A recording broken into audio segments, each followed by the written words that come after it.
नमस्कार साथियों, मेरे YouTube चैनल में आप सभी का एक बार फिर से स्वागत है। साथियों, आज से हम सामान्य गणित को स्टार्ट करने जा रहे हैं और मैं सामान्य गणित को वहां से स्टार्ट करूंगा बिल्कुल बेस से। ये हमारा पहला पार्ट है। जो साथी सोचते हैं कि मुझ पे गणित नहीं आता या मैं गणित नहीं सीख सकता, उनके लिए वीडियो बहुत ज्यादा महत्वपूर्ण है, क्योंकि हम बिल्कुल बेस से शुरू करेंगे जहां से बच्चा गिनती सीखता है। तो गणित सीखने में कोई दिक्कत नहीं है। अगर आप किसी कंपटीशन की तैयारी कर रहे हैं तो आपके लिए सबसे पहले जरूरी है कि संख्याओं के बारे में आपको पता हो कि संख्याएं क्या होती हैं। और पहला चैप्टर भी हमारा संख्या पद्धति का है, यानी नंबर सिस्टम का है। तो आज की इस वीडियो में हम नंबर सिस्टम के बारे में जानेंगे। सबसे पहले हम प्राकृतिक संख्याओं के बारे में जानेंगे, यानी कि नेचुरल नंबर्स। दूसरे नंबर पर हम पूर्ण संख्याओं के बारे में जानेंगे कि पूर्ण संख्याएं किसे कहते हैं। फिर हम पूर्णांक के बारे में जानेंगे और इसके साथ साथ हम सम और विषम संख्याओं के बारे में जानेंगे। साथियों, अगर आप गणित को सीखना चाहते हैं तो आपको नंबर्स के बारे में ज्ञान अच्छी तरह से होना चाहिए कि कितनी तरह की संख्याएं होती हैं, क्योंकि संख्याओं पर आधारित एक दो प्रश्न आपके कंपटीशन एग्जाम्स में जरूर आ जाता है। तो सबसे पहले हम बात करते हैं प्राकृतिक संख्याओं की। प्राकृतिक संख्याएं,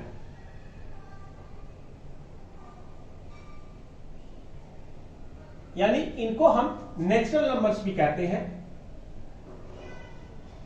नेचुरल नंबर्स। अब ये नेचुरल नंबर्स क्या होंगी? हम कोई चीज गिनना शुरू करते हैं। मान लीजिए इस कमरे में 2 विंडो हैं या 3 पंखे हैं, यानी कि जो गिनती की संख्याएं होती हैं, जो बच्चा सीख के आता है और जो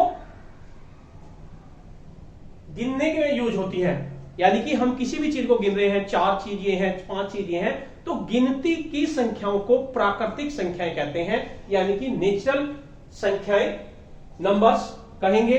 यानी कि जो संख्याएं गिनने में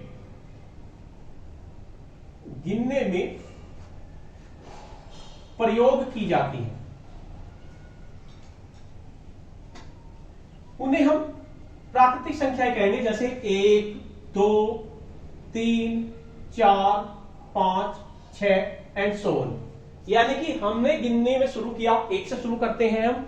तो अब यहां पर 2 प्रश्न आपके बन जाते हैं जो अक्सर कंपटीशन एग्जाम में पूछ लिए जाते हैं। बताइए सबसे छोटी प्राकृतिक संख्या। ऐसा तो नहीं पूछेगा आपसे कि प्राकृतिक संख्या किसे कहेंगे, लेकिन जो प्रश्न आपसे पूछेगा वो तभी आप सोल्व कर पाएंगे जब आपको प्राकृतिक संख्याओं के बारे में पता होगा, यानी नेचुरल नंबर्स किन्हें कहेंगे। अगर आपको पता है कि जो गिनने वाली संख्याएं होती हैं 1, 2, 3, 4, 5, 6, 7, 8, उन्हें प्राकृतिक संख्या कहते हैं। तो यहां पर आपके 2 प्रश्न बन जाते हैं कि सबसे छोटी प्राकृतिक संख्या क्या है। तो पहला प्रश्न आपका यही है, सबसे छोटी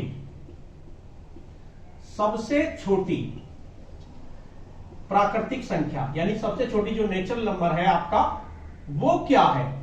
तो देखिए, हमारी गिनती जो शुरू होती है 1 से शुरू होती है। तो आप इस सवाल का जवाब दे सकते हैं, सबसे छोटी प्राकृतिक संख्या हमारी 1 होती है, इससे छोटी कोई भी प्राकृतिक संख्या नहीं होती। और इसके साथ साथ एक दूसरा प्रश्न और बन जाता है कि सबसे बड़ी प्राकृतिक संख्या कौन सी है। दूसरा प्रश्न हमारा यह बन जाता है, सबसे बड़ी प्राकृतिक संख्या। तो सबसे बड़ी प्राकृतिक संख्या बताइए कौन सी है? 6 है, 7 है, 8 है, 9 है, 10 है। क्योंकि यह भी पूछ लिया जाता है सबसे बड़ी प्राकृतिक संख्या। वहां ऑप्शन दे देंगे 1000, 3000, 10,000, 9,999। आपको एक पे निशान लगाना है। तो साथियों, सबसे बड़ी छोटी प्राकृतिक संख्या तो हमें पता है कि 1 है, लेकिन सबसे बड़ी प्राकृतिक संख्या कोई नहीं होती, क्योंकि जो भी संख्याओं का आप नाम लोगे उससे आगे एक प्राकृतिक संख्या होगी, उससे बड़ी कोई प्राकृतिक संख्या होगी।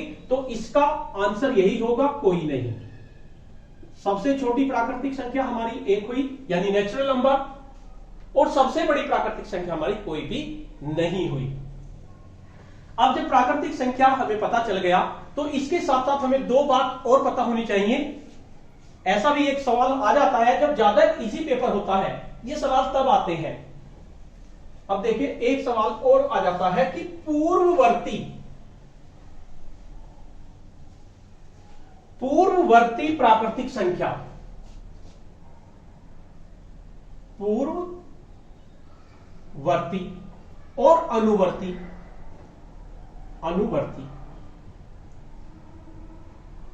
प्राकृतिक संख्या,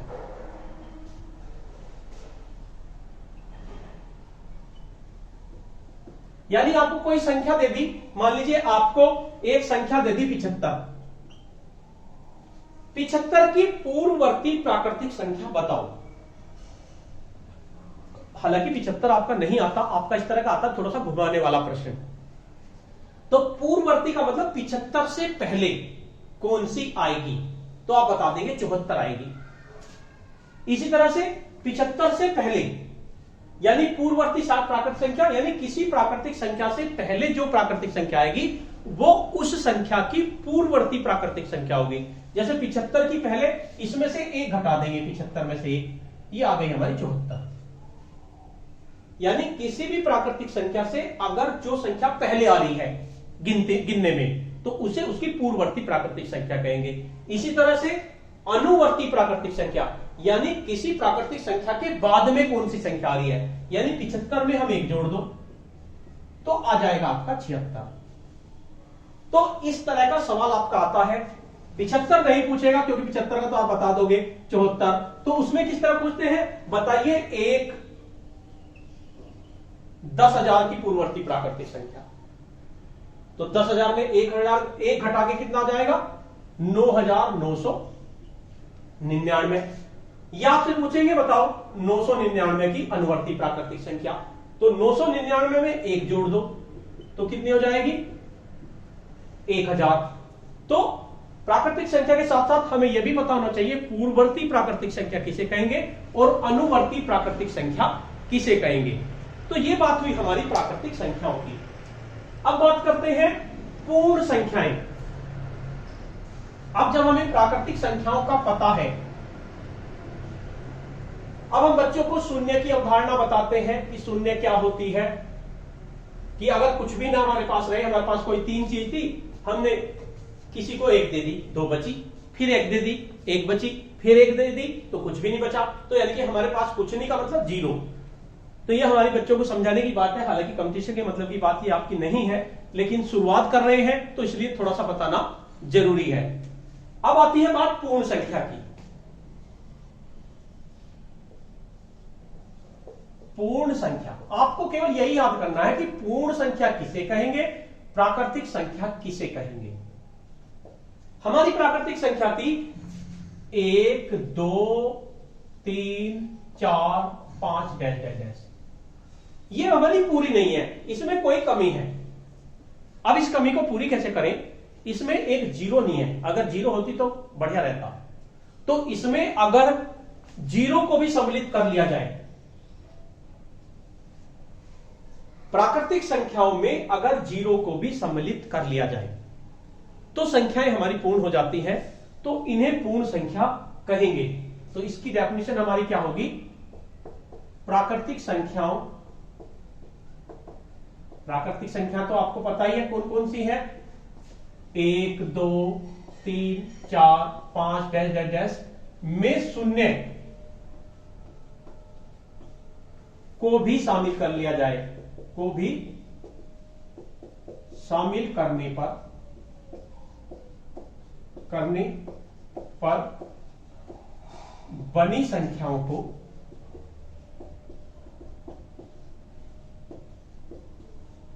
पूर्ण संख्या कहेंगे। यानी अब हमारी भी पूर्ण हो गई। प्राकृतिक संख्याओं में हमने 0 ले लिया तो हमारी पूर्ण संख्या होगी, अगर 0 नहीं लिया तो प्राकृतिक संख्या। अब यहां पर भी आपके 2 प्रश्न बन जाते हैं। सबसे छोटी पूर्ण संख्या क्या है, सबसे छोटी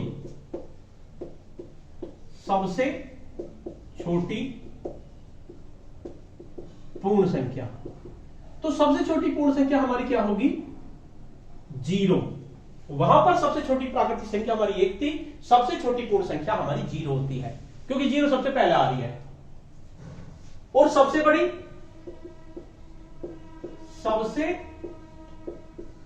बड़ी प्राकृतिक संख्या हमारी क्या होगी?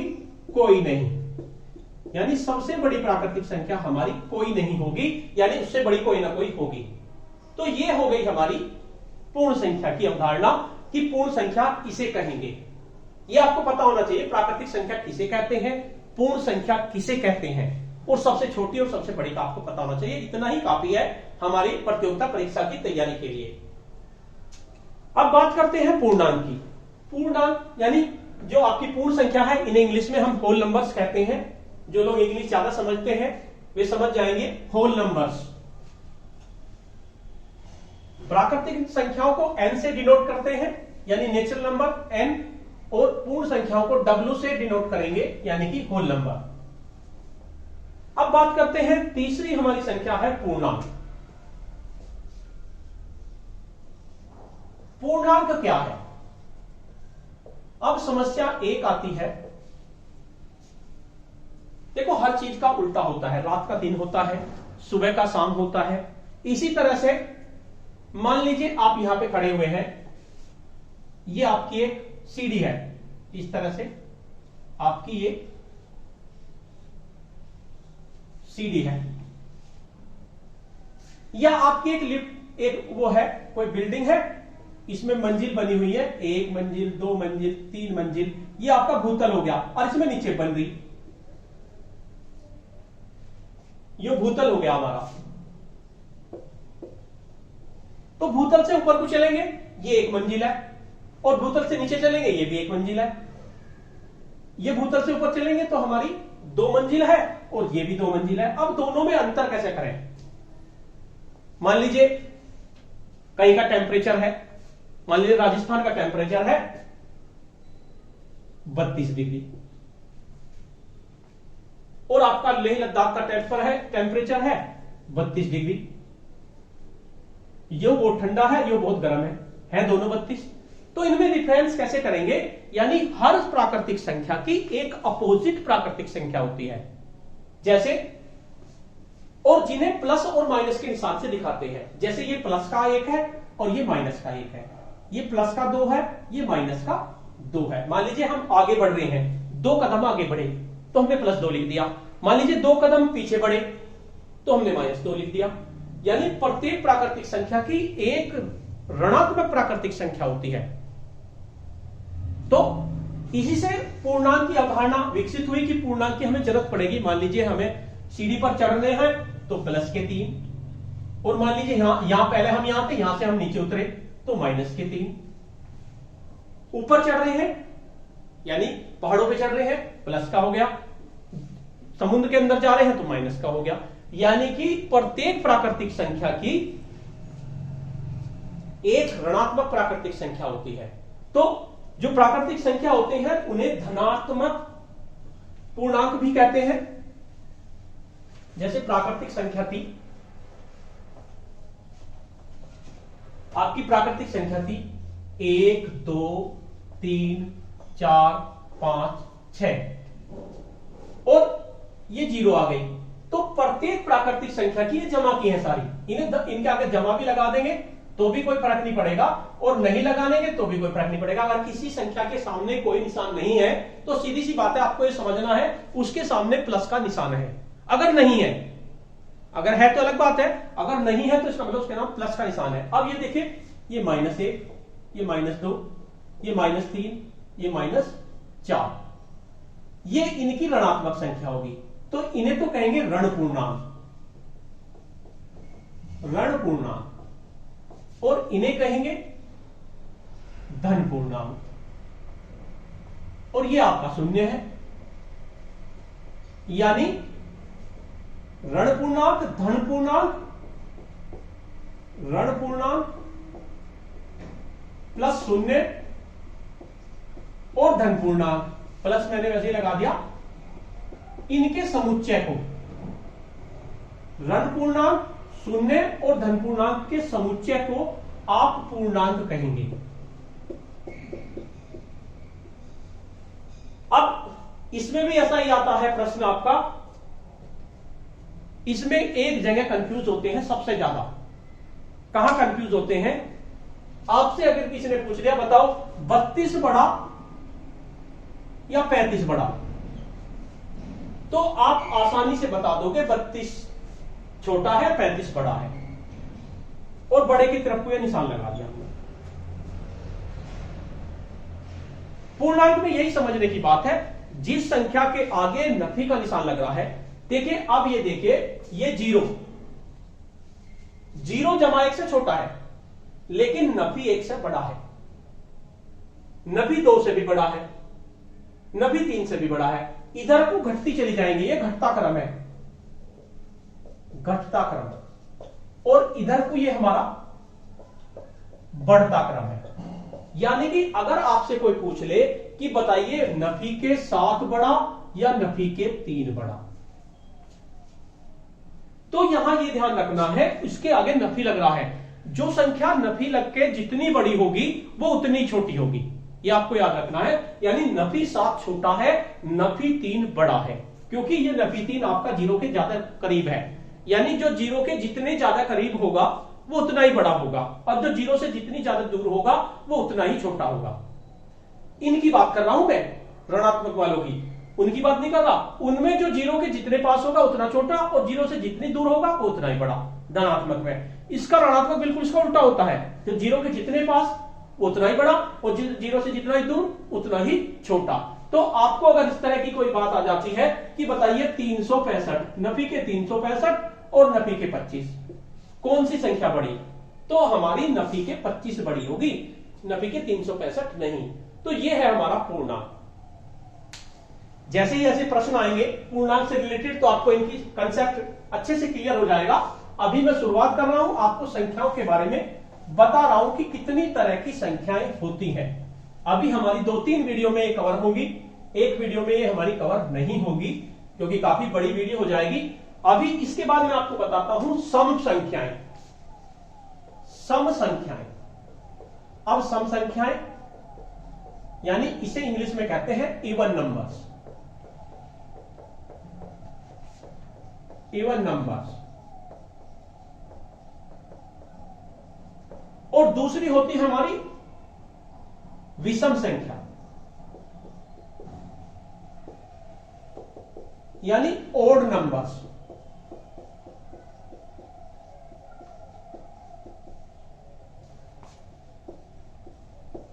ये देखिए आपकी गिनती में लिख रहा हूं 1 2 3 4 5 6 7 8। जो संख्या 2 के पहाड़े में आ जाए, बस आपको यही याद रखना है, जो संख्या 2 के पहाड़े में आ जाए, एक तो ये आई, एक ये आई, एक आपकी ये आई, एक आपकी ये आई, इस तरह से उन्हें हम सम संख्या कहेंगे।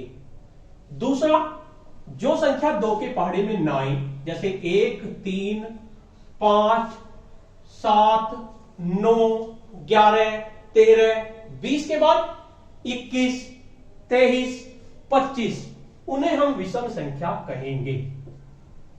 पहली डेफिनेशन तो आपकी सम संख्या और विषम संख्या की होगी। सम संख्या की इवन नंबर्स, जो संख्या 2 के पहाड़े में आ जाए उसे हम सम संख्या कहेंगे, और जो संख्या 2 के पहाड़े में ना आए उन्हें हम विषम संख्या कहेंगे। उसके बाद आपको दूसरी पहचान, मान लीजिए आपको बड़ी सी संख्या दे दी, आप 2 के पहाड़े में कैसे चेक करेंगे, बड़ी समस्या होगी। अगर संख्या के पीछे 0 2 4 6 8 ये 5 अंक आ रहे हैं पीछे, तो सम। पीछे का मतलब इकाई पर, इकाई अंक। यदि इकाई अंक आपका संख्या के बड़ी सी संख्या है, इकाई अंक आपका 0 है 2 है 4 है 6 है 8 है, तो संख्या आपकी सम। और अगर इकाई पर आपका 1 3 5 7 9 आ रहा है इकाई अंक, तो आपकी संख्या होगी विषम। तो साथियों, आज की वीडियो में इतना ही, काफी बड़ी वीडियो हो गई है। तो मैंने आपको प्राकृतिक संख्या बताया, पूर्ण संख्या बताया, पूर्णांक बताया, सम बताया, विषम बताया। इससे आगे हम नेक्स्ट वीडियो में देखेंगे परिमेय संख्या किसे कहेंगे, अपरिमेय संख्या किसे कहेंगे, भाज्य संख्या किसे कहेंगे, अभाज्य संख्या किसे कहेंगे। फिलहाल आज की वीडियो में इतना ही। इसे आप क्लियर कर लीजिए, क्योंकि ये कंसेप्ट अगर आपके एक बार क्लियर हो गए तो आपको मैथ में बिल्कुल भी दिक्कत नहीं होगी। तो साथियों, आपको ये वीडियो कैसी लगी? अगर आपको ये वीडियो अच्छी लगी तो इस वीडियो को लाइक कीजिए, शेयर कीजिए, और अगर आपको वीडियो में कुछ कमी नजर आ रही है तो मुझे जरूर बताएं, जिससे कि मैं उस कमी को सुधार सकूं। और इसके साथ साथ मेरे चैनल का नाम नवीन सर की ई पाठशाला, मैंने नया नाम रखा है इस चैनल का, नया चैनल बनाया है नवीन सर की ई पाठशाला। आप इस चैनल को सब्सक्राइब कर लीजिए। वीडियो के नीचे आपके सब्सक्राइब का बटन होगा रेड कलर का, उस पर क्लिक कर दीजिए। उसके साथ साथ बराबर में एक बेल का आइकन होगा, उसको भी दबा दीजिए, जिससे कि आपको नेक्स्ट वीडियो का नोटिफिकेशन मिल सके। धन्यवाद।